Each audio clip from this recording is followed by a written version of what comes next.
I have a new book coming out, and I spent the longest time trying to come up with a decent title for it because I write books that, for better or worse, are multiple point of view books. I don't have one hero that we follow all the way through.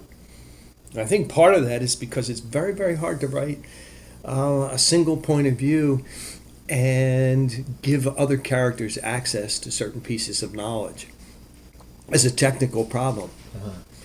So I like to do multiple points of view. I always have several characters, and you're inside their heads. The reader is privileged to do that.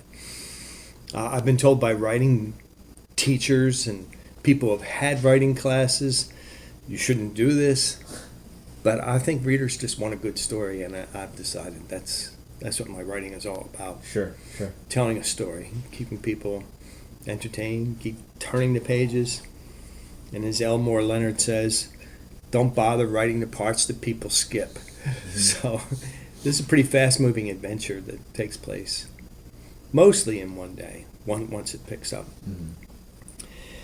This book has had the title of Poor Daddies. It's had, or Missing Daddies, that was it. It's had the title of If Pigs Had Wings, because of people, and I actually used this pig out on a red branch flying as a symbol for the vanity of human wishes. And then finally I settled on Last Night on the Gorilla Tour. The reason I give it that title is because of this fellow. I just really enjoyed this guy. He lived from 1848 to 1920. He was a real life person. He was a self-trained anthropologist who studied gorillas and monkeys. There's a picture of him. And here's a better picture of him doing the old jungle pith helmet thing. And he was a bit of a quack, but he had a lot of courage. He went to French Equatorial Africa in the 1880s and studied gorillas and monkeys and claimed that he and all the world was the person who understood what they were saying. And it was kind of amusing because when I reread the interviews, he's goes and stands at the cage at the gorilla exhibit or the Cincinnati Zoo. Two monkeys are talking, and he provokes the monkeys to go blah, blah, blah, blah, blah, blah. And he says, "See, Jocko just said it's mighty warm today. A lemonade would stand me real well," or something like that. And there was no one to contradict him, but everybody kind of snickered. The press snickered behind their back because it's the press's job to, prove that a cat may look upon a queen or a king. So I got very interested in this guy, R.L. Garner, and his life had a biographical gap in it at a certain point in 1920. And it was interesting and intriguing. No one quite knew. I read a lot of the correspondence in the Smithsonian and in the National Archives, and no one knew what had happened to him for a while. I decided it would be interesting to use him as a central character. I know a lot about apes and monkeys because I used to study apes and monkeys. And I had done field work myself, studying wild monkeys in Africa and in the Caribbean. So I thought I would write a book about him, making him a character and explaining for myself and for readers what had happened to him on that day for which there was a biographical gap. So I decided he was going to get on a train on the last day of his fundraising tour, where he was seeking money to supplement the money he got from the Smithsonian, and he would go back to what is now Gabon, but was then called French Equatorial Africa. He would go back there and study gorillas. So on the last day of his tour, he gets on a train in Lynchburg, Virginia, and all he wants to do is sit back and polish his speech for tonight. And these people get on the train.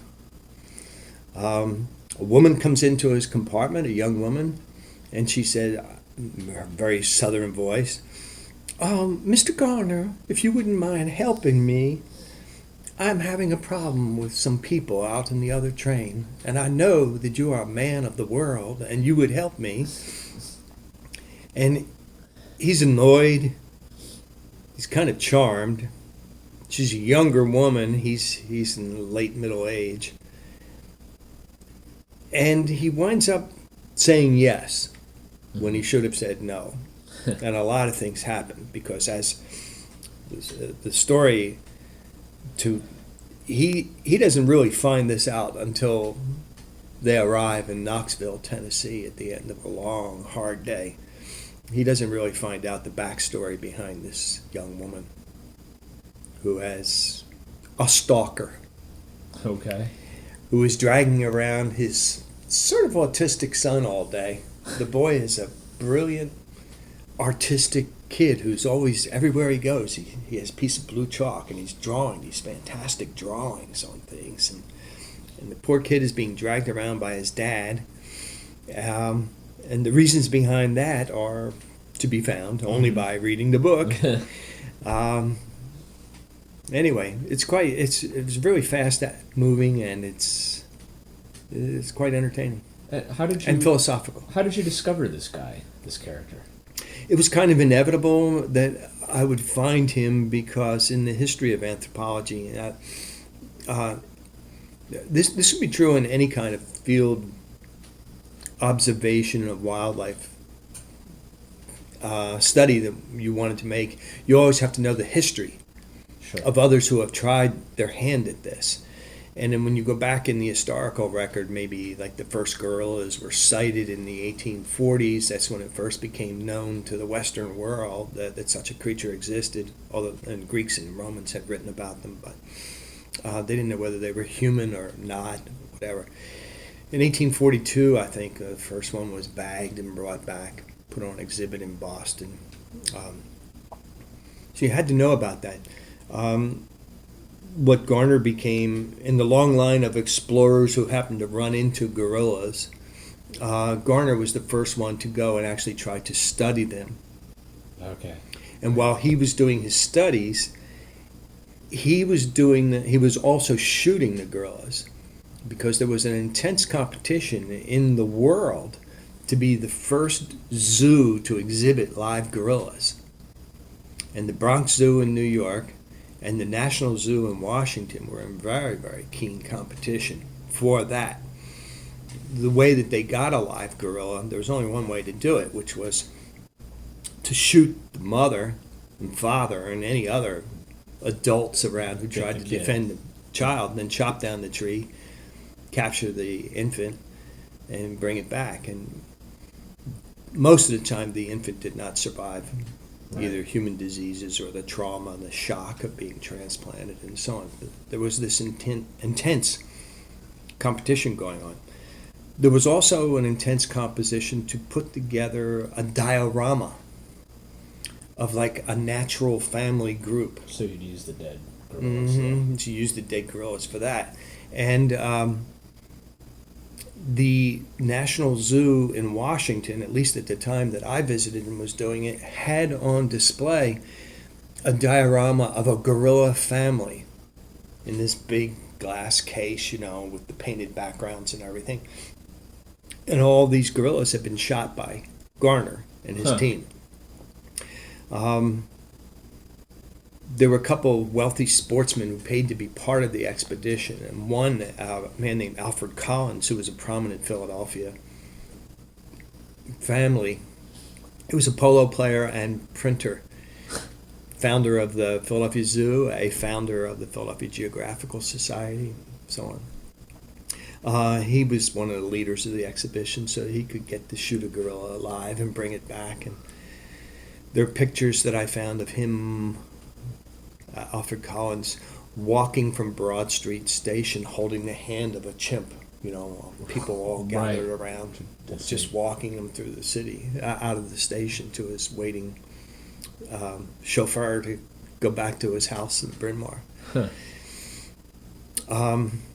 So Garner, between Garner and Collins and one or two other members of the expedition, they had shot the gorillas. Maybe they shot this one over there and that one over there, but they put them all together and said it's a family in creating the diorama.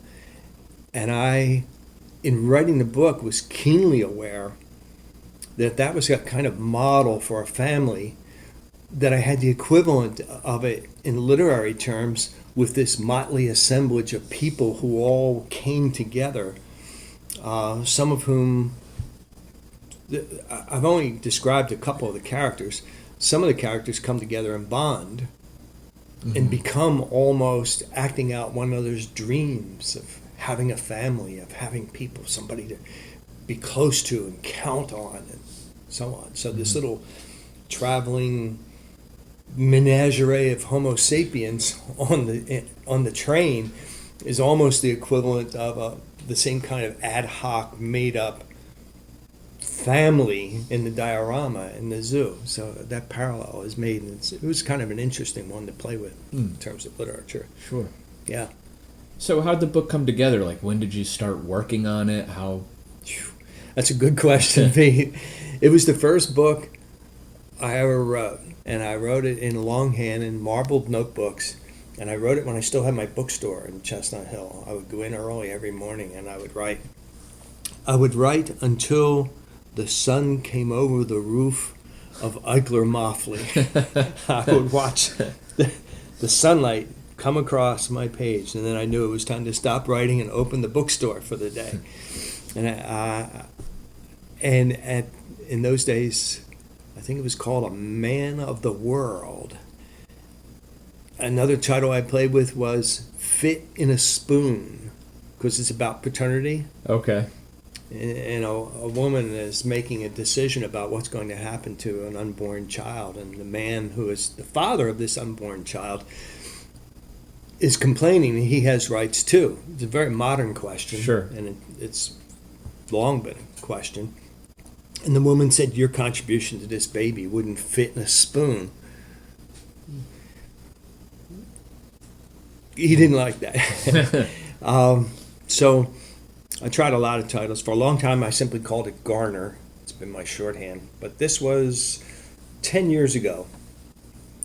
I wrote it, a chapter from it. Within the very first year, won first place at the Philadelphia Writers Conference. Oh, and when did that happen? This was in the year, not too long ago, 2005 or something like that. Okay. Yeah. And I took that as a sign from the universe that this book was destined for great things. But after doing the usual 6-month search for an agent for the book and so on, I wasn't able to find an agent. I'm still not sure why, but at any rate, the publishing business was changing. I decided I would rather write than spend my time looking for an agent. So I just put it back in the drawer.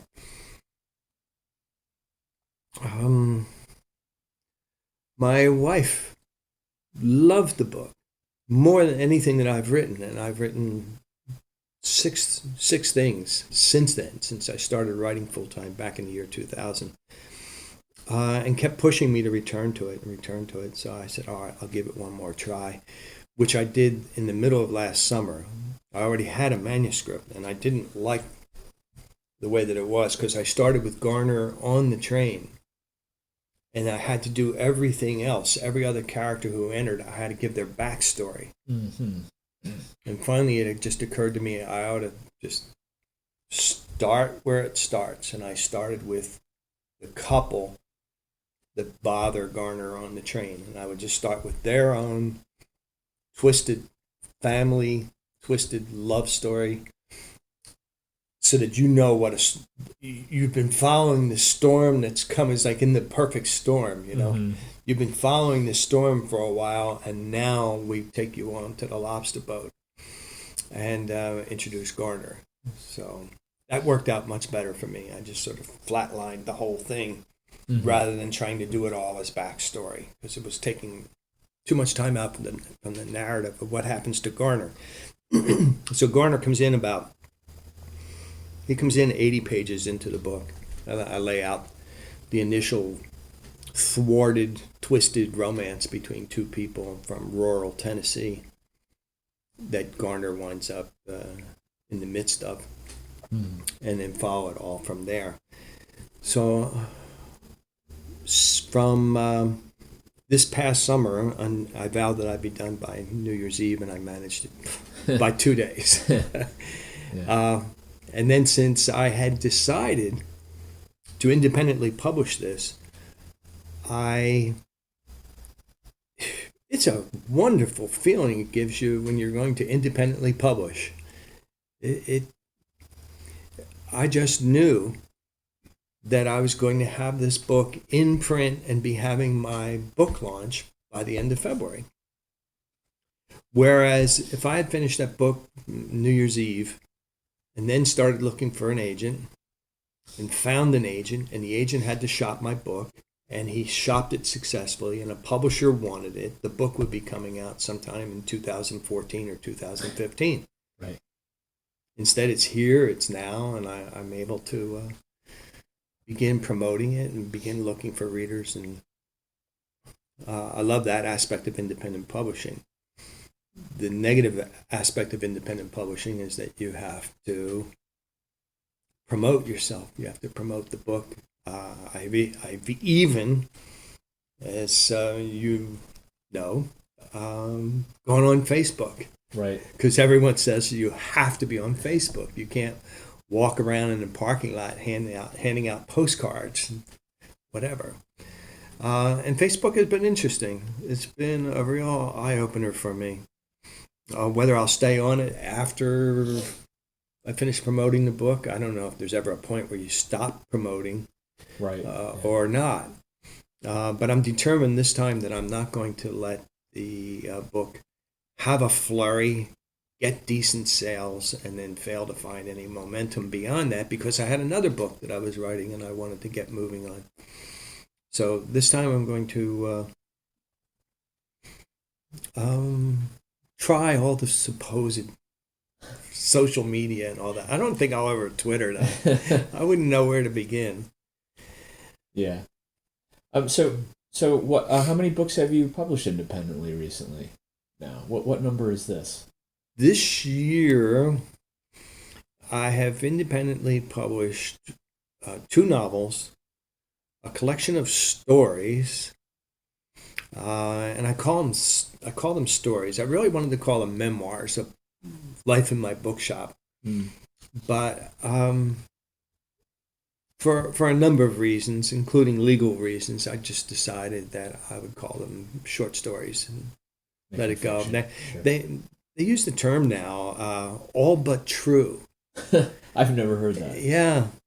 It's a term that I first heard down at Muse House on Germantown Avenue, the Muse House Literary Arts Center. They have a series of writers who come in, and I've never figured out whether they're memoirs or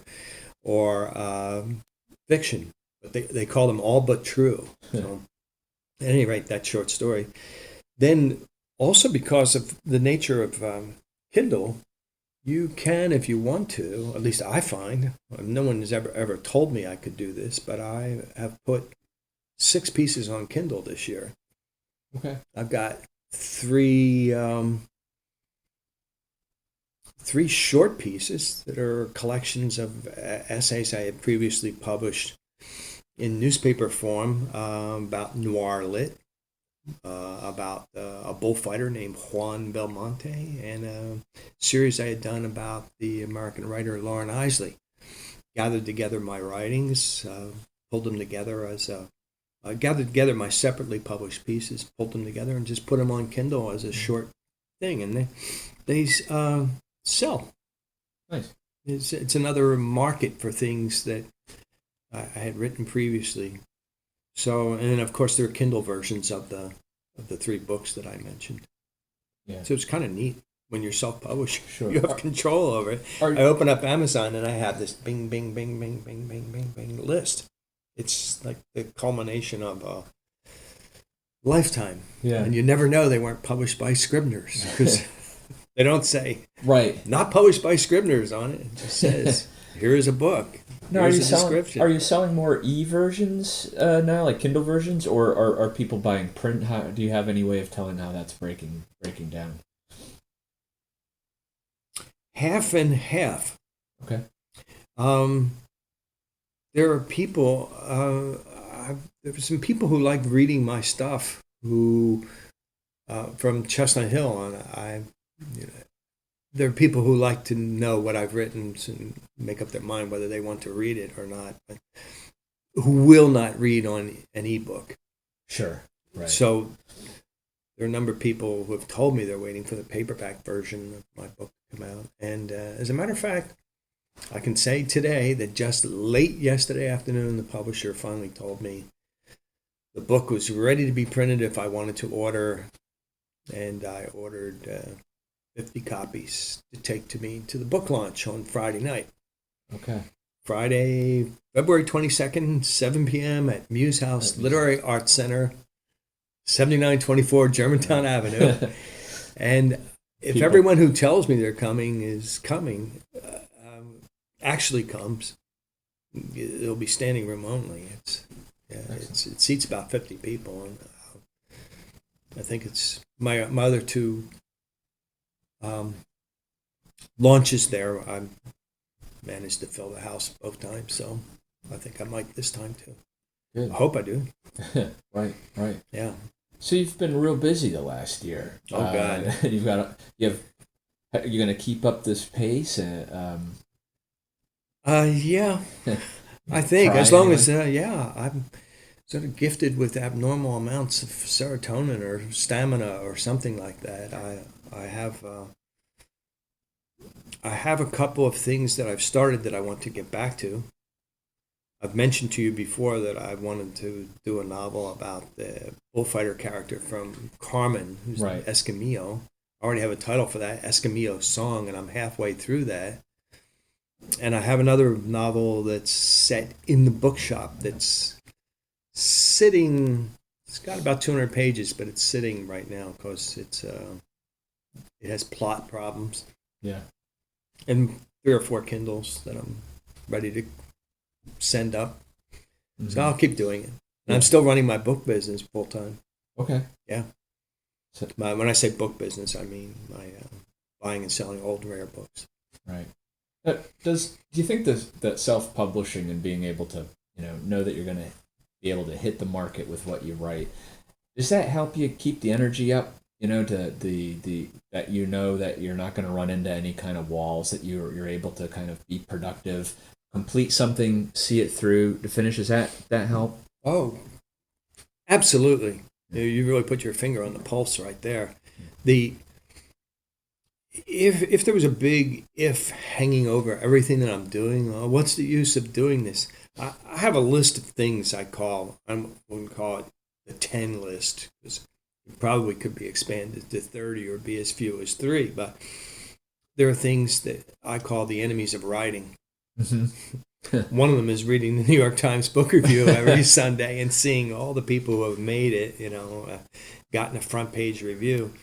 But another one is this feeling of what's the use? Right, Who right. cares? The universe is not waiting for this book. And they're not. And even when you finish and you go, I'm done, no one says, well, Bravo. can I see it? Unless you go around telling them and create an interest for it. So knowing that it will be, it will realize a physical form and a Kindle format, it'll be there.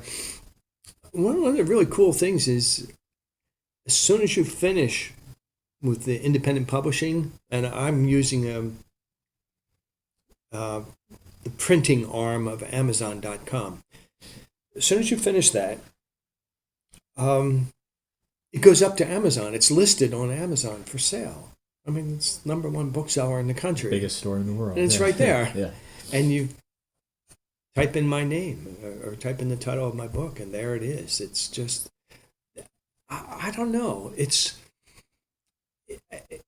probably no more significant than when you write your name as a kid in fresh concrete, but you feel like you've been immortalized, as the concrete hardens. Right. Well, for as long as Amazon, who knows how long Amazon will continue to do it, there it is. You go on Amazon and it's like, it feels like an achievement.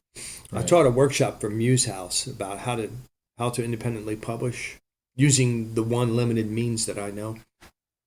And I held my book in my hand and I said that nothing can replace. Look, you throw it on the table, it makes a thudding noise. It's a real thing, and it feels so good to have it. That's so much better than just having a sheaf of papers to riffle through. Right. Right. As a bookseller, I've been in a lot of people's houses, including people who had aspired to write, and I go through and take out anything printed that's in their house, and I find these unpublished manuscripts sitting in drawers that, sometimes I'll read them and they're good stories, but it never made it out of the drawer. So it feels so good to have a real polished book with a cover and see your name listed. I don't know. Maybe it's just child play. Maybe you're just playing in a sandbox, throwing sand in the air and thinking you're at the beach. But it sure feels good. Yeah. So I'll keep doing it. Cool. As long as it feels good. I hate it, but I hate doing it. Yeah. But I like the results. You hate doing what? You hate the promotional part of it, or I hate what happens after you've finished. After you give birth, I hate what you have to do with the afterbirth. Go around sending emails to people and promoting yourself. So I try to do it with a sense of humor and touch of humor and humility, because I really feel it. But the hardest part of writing is the moment before you start. Mm-hmm. Once I'm writing, sometimes it can be very frustrating, but once I'm writing, I feel at home. I feel like it's like a walk in the woods or something. It's a good place to be. But when you wake up in the morning and know that you've got to get down there and do your pages. Yeah. And I'm not one of these persons who like vacuums or goes shopping or chops wood and then finally gets around to it. I just hit it first thing in the morning. I'm not allowed to do anything else. Every day, right? Almost. Just about, with exception. But I'm having a real holiday right now because I'm not. I mean, this is great. I go around and hang pictures or, get rid of the weeds or broken tree branch that normally would be lying across my driveway for the next 3 months. Well, the weeds grow tall around a writer's house. It's one of the things I say. So, yeah. Okay. Let's stop that.